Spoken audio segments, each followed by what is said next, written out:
So there's like 3 times the amount of people that I thought were going to be here because Jim and Dave's is next door. I guess they like putting chicken against chicken.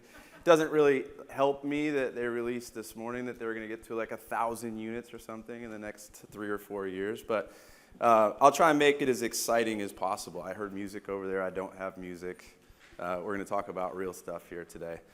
First, I think quick round of applause for Rev. I've been in this room pretty much for a day and a half. Absolutely crushing it. And then I think before I get into the story that I'm going to try and illustrate today, I think these conferences are probably best use of time in the restaurant space. I come here, I think Rev just said he was, 8 you said you've been to? I think this is, I'm not quite that much of a trooper like Rev. I think this is 4 or 5 for me, but I was on Pete's podcast yesterday, and I think already just coming here, I think I've picked up maybe 5, 6, 7 things in a day and a half, and if you go to 10 shows a year, but anyway, it's very valuable. So what I want to talk to you all today about is meeting your guests where they want to be, not where you want them to be. So I think a lot of times companies will say, this is how I want you to use me, right? This, whether it be a drive-thru or inline or online, whatever the case may be, you're pushing them where you want them to be instead of trying to meet them where they want to be. So I want to tell a story about PDQ. We started the brand in 2011, and we were only focused on great food, great service, in a fast-paced environment. Our technology consisted at that point of legacy hardware, POS, and some back-office software. There was zero tech. It was all about taking care of the guest, providing great food, and being quick. So in 2014, and this is probably a very watered-down version of Josh's cool presentation yesterday about technology and advances, but 2014, we started with an email-based marketing. Back then, it was like Fishbowl, I think, is who we worked with back then, and that was what we felt was light years when we rolled that out. It was like, oh my God, we are now a tech company that serves food. So in 2018, that was around the time that the Ubers and DoorDashes and things like that started really getting kicked off. And I remember us having a debate, is this worth it, right, back then? Because I think it was some astronomical 33 or 35% commission that we were paying to them. But it increased the business, and we were shocked at how many people wanted food delivered to them. Again, going back 2018. Then this little thing happened in 2020. And I tell people that in 2020, we were about 5 years behind in restaurants with technology. And over the last 4 years, we've made up about half the time. We're still, in my opinion, you look at different segments, we're still very far behind. So 2020 was a big year. We were forced into it. We rolled out our loyalty program. We stood up an app. We launched our own online ordering, organic. Then moving into 2021, we converted our POS from that legacy hardware to a cloud-based platform. 2023, we rolled out kiosks across the brand. And then this year so far, we partnered up with Ovation, and that's been fantastic too from a guest standpoint. My point of illustrating this is really for a small brand, I consider us small. We have 63 units today, 10 I would consider off-premise, airports, arenas, things like that, 53 traditionals. But for us to do that in 4 years, I look back and say, there's a lot to do. And then moving forward, I've listened to these panels earlier today and yesterday about how fast, tech is changing. I get an email one day that this software is doing this, and now they're incorporating this, right? And I've already made this decision to go with this company. But I think that moving forward, it's going to be important to really start to, what I like to say, kick the tires, because you don't want to get yourself into a position where you commit to whatever technology it is, and then down the road, you're looking at that Frankenstein model. And I think that over the next probably 24 months or so, we're going to start to see massive amounts, even more than we are today, of consolidation. And people will start doing more for you rather than just what we're traditionally used to. I'm good at this, right? So where are we going? So we've done all this over the last 4 years, and probably going to talk a lot about this over the next 20 minutes or so, but data. And I heard it earlier today, and everybody's talking about it. But the important thing here is, what are you going to do with it? We talk over and over. I get sales pitches 50 times a week, right? I can do this for you, right? Provide you this data, right? But if you don't have a use case or a problem that you're trying to solve with utilizing that information, then you're wasting your time. So I consider PDQ today, if you would asked me this question 5 years ago, it would have been different, but today, a tech-forward company. We have, we're a test environment. I love to test. Earlier today, you heard someone speak about the fact that I like to go slow, and slow is steady, and steady is fast.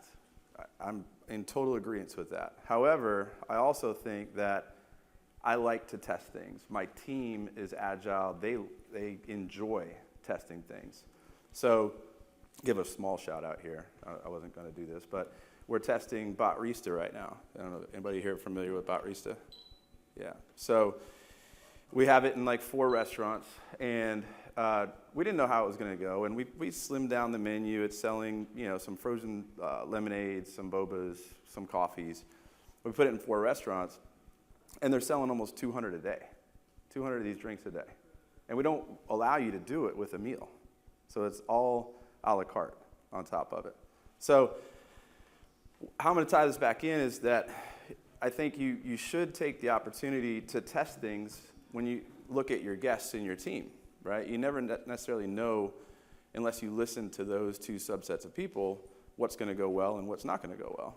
So I think that when we look at this in 2025, I want to get more information so that way I can make better decisions. So we're looking at owning our own data, putting together our own data warehouse where we have inputs from all the different sources, whether that's your third parties or your POSs, your back office financials, all of that going into one place. And then Avi's probably not in the room right now, but looking at CDP too. And when we talk about CDP, I want to know everything about we call them guests at PDQ, but customers, that I can, so then I can utilize that information to connect with that guest, right? Whether it's whatever their favorite meal is, or the food preference, or how they use us. And I think with Bicky, give him a shout out, is that he can pull all that information with the exception of cash payments. And nowadays, I think PDQ is about 6% cash. So he can deliver information about my current guest upwards of 94%. There's other companies out there today, and this is going back to kind of kicking tires with technology, that will sell you that they can deliver this guest data information, but what they don't tell you is they can only deliver 20% of it. They have no way to pick up the other sources, where with Bicky they do. So I think in 2025, 2024 backwards, we've done a lot of work to kind of lay this foundation where we have all these things in place. Now, before I go to the next slide, I'm already rethinking what we did in 2020 with regards to loyalty, app, and online ordering. Because before I spoke that people are starting to consolidate and do more things, and quite frankly, do them better than these companies that I picked.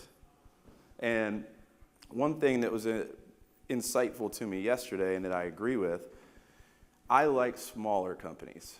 I think that I don't remember who spoke on it yesterday, but the scrappiness, and wanting to change and evolve with you. And I think that if we continue, I'm going to give Pete one more shout out because we talked about this yesterday on the podcast, but if we continue to kind of work together, and I mean that not only in the restaurant world as operators, but also as the vendor. And that's what I've really been trying to push on this trip is that, Pete and I, we sell food, we share market. We might not be in the same space, but we like to collaborate on where we're going. What should we do, right, in the restaurant? And I think vendors should start to do that too. Technology vendors, supply chain, rise all boats, or whatever that saying is, right? So anyway, so moving on, telling a little bit more. Can I ask a question? No, sorry to interrupt. On that back slide, you talked about testing. What's the difference between testing a complementary product like a kiosk or a barista versus a systemic thing like online ordering or POS? There's a degree of heaviness in that. How do you differentiate how I test this really core fundamental thing versus a complementary technology or an enhancement to what I'm doing on-prem? Yeah, so I've been very fortunate because the gentleman that owns our brand also owns several other brands, and we have a large office in Tampa, and I have a playground there. So we have basically a replica lab of everything that's in store in our office. I'm not saying that everybody's going to have the opportunity to do that, but so Barista, that's an easy deal, right? It's like, okay, I give you this one store, you put the bot in, and we'll see how it does, right? When you think about, I don't know, POS, right? I can't just give you one store to see how it goes. But what I can do is set up a lab and have my team, whether that's the training team, the operators, the cashiers. I try and involve as many. So most of you probably know, but my background is operations, right? Over the last 4 years, I say I'm dangerous enough with technology to figure out how to implement it in the operations world, right? But to answer your question, I may say, hey, Q, I like what you're doing. Let's set up a lab in my office. That's kind of how I treat it, right?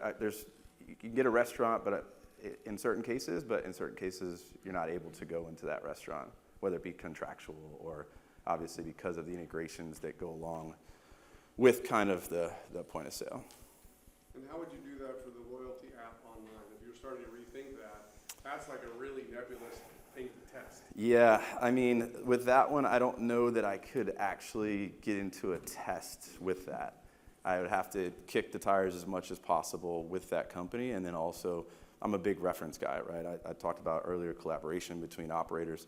I rely on, probably 8 to 10 CEOs, and they obviously all pick different vendors, so at any point, I may be able to say, hey, well, I guess now I can call Jim and ask about Q after yesterday. He dropped that on all of us. But my point is that I rely on people that I trust within the industry as well. And honestly, I think that as much as we may be big fans of these tech vendors, I do appreciate the transparency, I think, between us too. And listen, I'll be the first one to tell you. You catch me after here and say, hey, who do you use for loyalty? And tell me what you think. I'm big on transparency, right? I'm not out here saying that I'm going to be trashing any vendors. I'm just saying that if somebody that I know in the industry or I don't know asks me for my advice or my opinion on a vendor that I use, I will be very transparent. And then on the back end, I'm also very transparent with the vendor. So anything that I'll tell you about our current loyalty provider, they already know. I don't know if that answers your question or not. But all right, so again, it's all about knowing who your guest is. So I'm going to tell a quick story because I think it's actually pretty hilarious.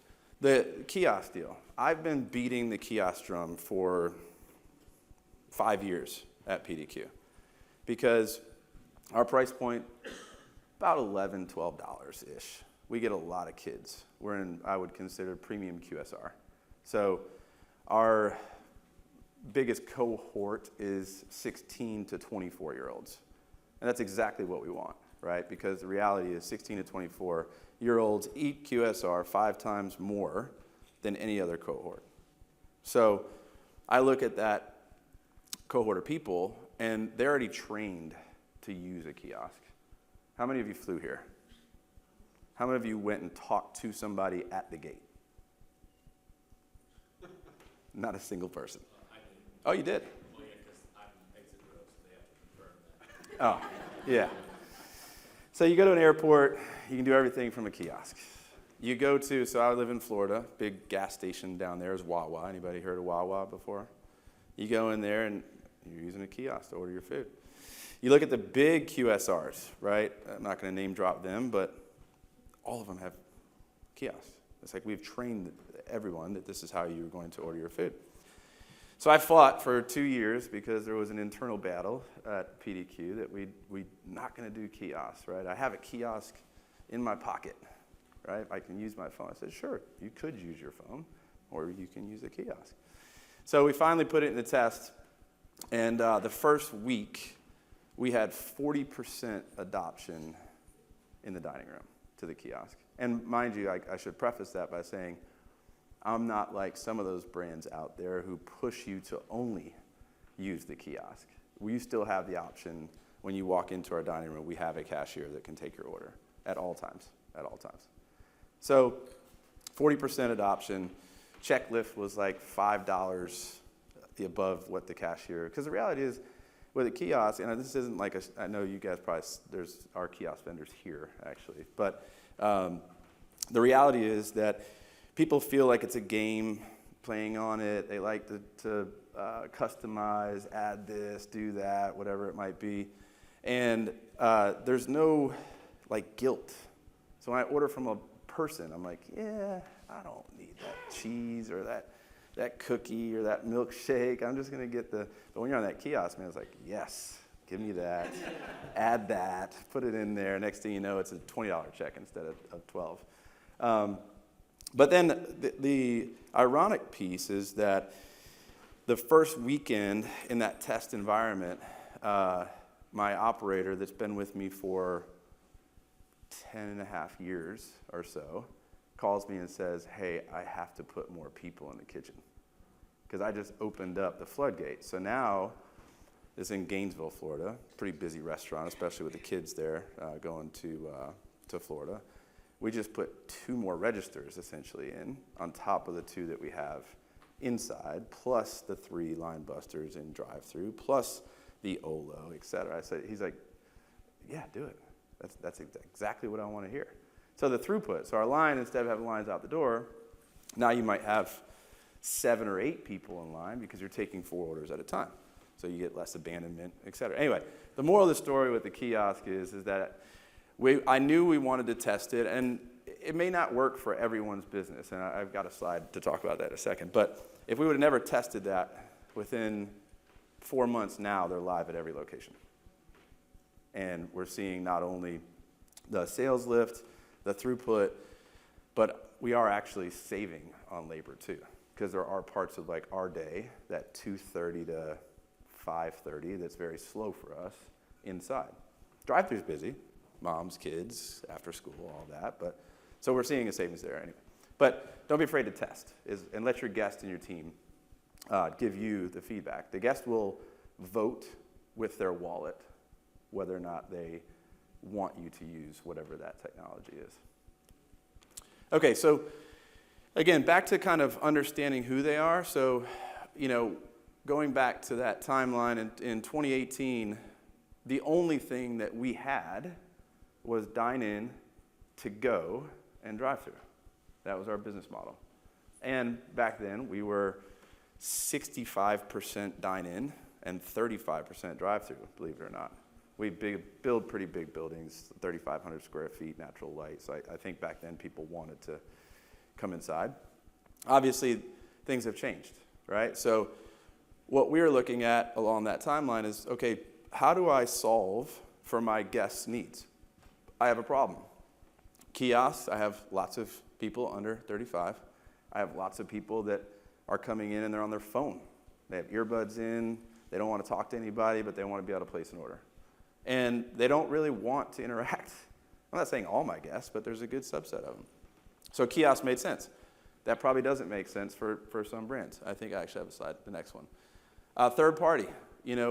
I'm looking for people that are looking for convenience, right? Travelers, I'm one of them. I travel about 60% of my life, and I use Uber Eats probably more than I should, if I'm being completely honest.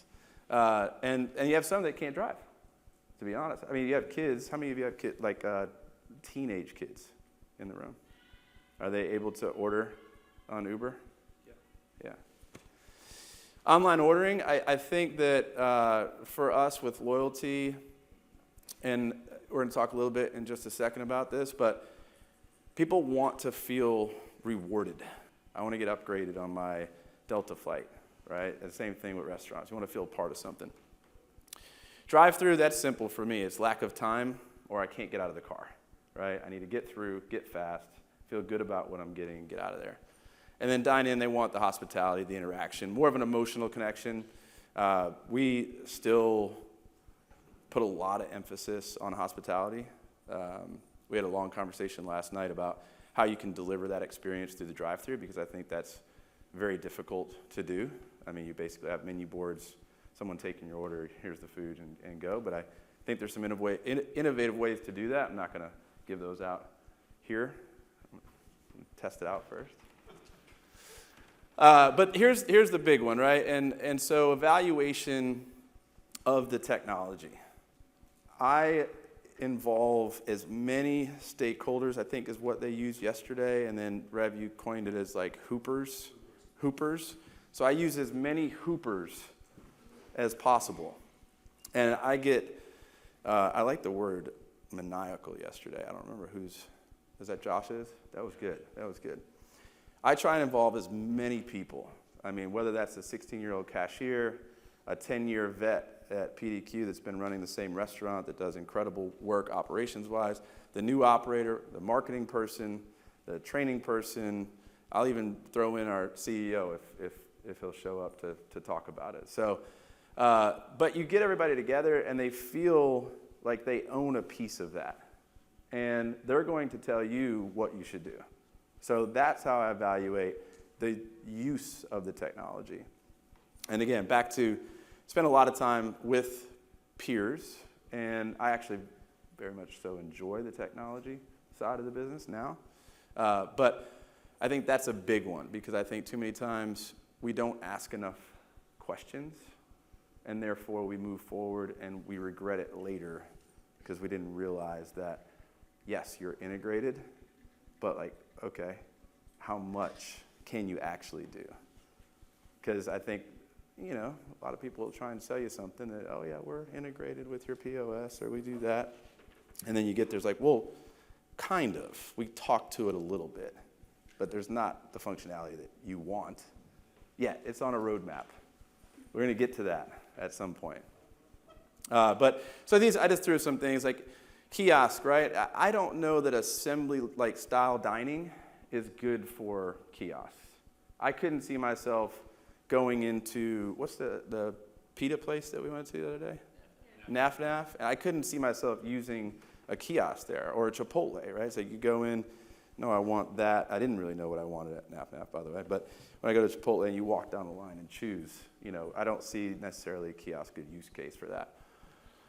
Drive-thru, probably not at the moment. I can't think of anybody that has like an experiential drive-thru, right? I mean, you think about the largest brand. I don't even know if I can say they're our biggest competitor, because I think we're such a small speck on Chick-fil-A's radar. But I think that they've probably done the best job. They build these big awnings, and there's people out there and all that fun stuff. But I still don't think that's quite the experience, that we're going to start gravitating to in the drive-thru. Online ordering, I think this one, to me, the most important part is the quality of the product. We heard Biscuit Belly, I can't remember her first name, but talk about the number one thing is accuracy, which, by the way, is, if you don't serve the right food, the guest is going to be pretty pissed off to start with. But if they get the right food and it doesn't taste good because it's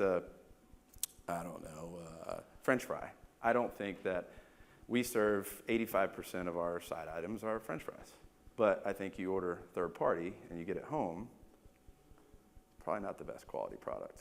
It's been a thing that always keeps me up at night about 3PD or delivery is French fries in PDQ's world.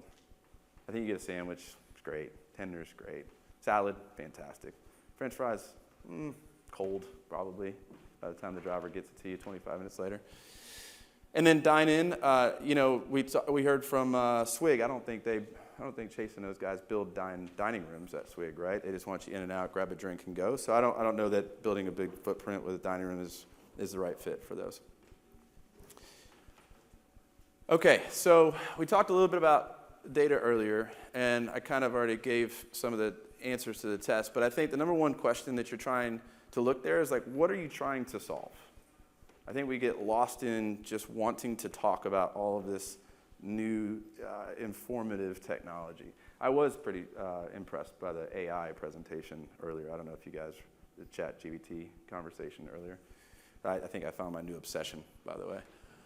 But too many restaurateurs, they capture all this information. They say they can get all this data, but they don't actually do anything with it. So you're just wasting your time. Talked about earlier. Guest sentiment. So again, I talked about Ovation, but this has been game-changing for us because number one, we never reached out to our 3PD consumers before and asked for feedback. Now, of course, every now and again, someone would go on there and like, the fries suck or whatever it is. But we're sending that out to every single guest. And we're getting inundated with information from the guests that are going through 3PD or OLO. But then at that point, again, going back to like, what am I going to do with it, right? So I use that information to understand if it's a systemic issue or if it's a site level issue in that specific restaurant. And then you can make changes. Again, get the data, do something with it. Loyalty, I love the fact that we're starting to move into understanding what people are specifically ordering, so that way then we can turn around and market to them specifically. One of the things that's always kind of been frustrating is like, okay, I'm going to say everyone in here gets free 3 tenders. Okay, great, but a third of the room might be vegan or vegetarian, so never going to bring those, come back in for those 3 tenders. I want to market to you how you like to use us, going all the way back to the first slide. Product mix, I think this is another one that people probably don't put enough time into. We put stuff on the menu, it doesn't sell, and we think that it's going to change our lives because we have this new product in the restaurant space. It's like, no, if you can't sell something more than 5% of your P-mix, it shouldn't be on the menu, or you should retool that item to make it better. Don't leave dead things. CDP we talked about earlier. And then, again, how to properly evaluate the information, I think is how I'm trying to connect the dots today with all of the different sources that are coming into me. So again, we've got information coming from our POS, we're online, the team member information, back office financials. So trying to bring all that in to be able to then bring into that data warehouse dashboard where I can have myself, regionals, operators, managers, they all can just hit one button and they get all of the information that they need to then create their action plan of how to be more successful.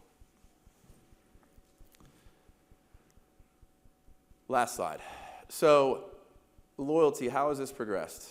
So I think that all restaurants, we got into this discount madness, thinking that was how we were going to drive traffic. I call it I put Bed Bath on there, but I don't know if there's any Pepsi or Coke people in here, hopefully I don't offend anyone, but has anybody gone to a grocery store and paid full price for a Pepsi or a Coke? You go down the aisle, you look and see, okay, this is buy one, get one. This is 2 for $5. You're never paying full price for that product. At least I've never have.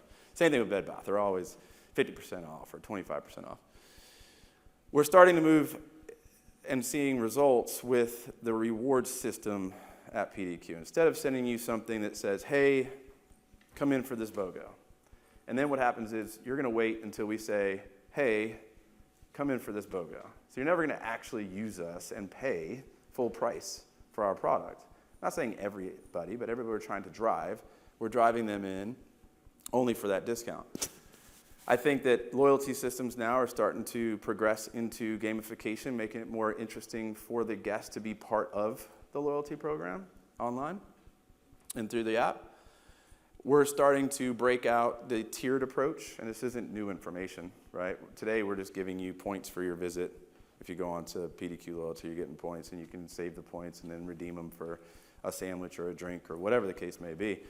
We're switching over to tiered, and that's more like what the airlines, hotels have done forever, right?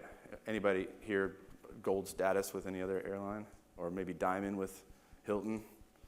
No? You would think with the amount of travel, but no. Yeah. So we're moving to that. We want to get to a point where we are rewarding the people that are the loyalists and driving people to want to be part of something. And then they get more rewards as they creep up the ladder. And then I think the most important here is probably just really understanding your guest, the behavior of the guest, and the frequency in which they use you. 13 and a half years PDQ. We was there when we built the first one, and that's changed over time. I mean, it's significantly changed.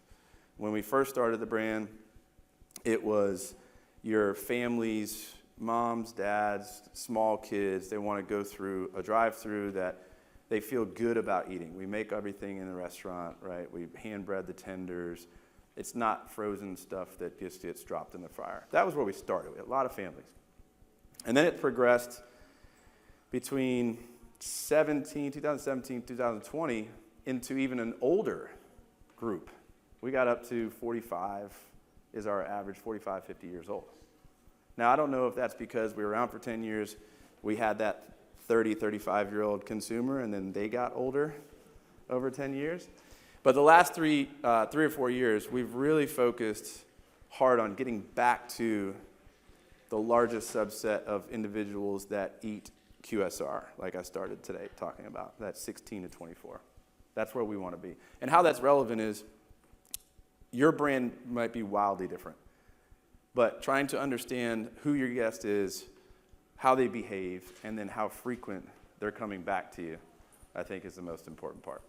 Thank you, Aaron. Appreciate it. Awesome.